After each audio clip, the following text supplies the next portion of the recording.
Welcome to part 2 of this video. As you can see here, the little system that has those little charges. It's very similar to this. As you can see there, usually this is where the electricity is pumped into the machine.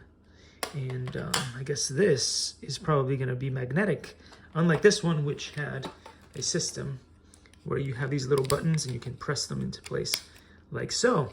So let's see what that's all about. This had AAA batteries, the little ones. Let's see what happens with this one.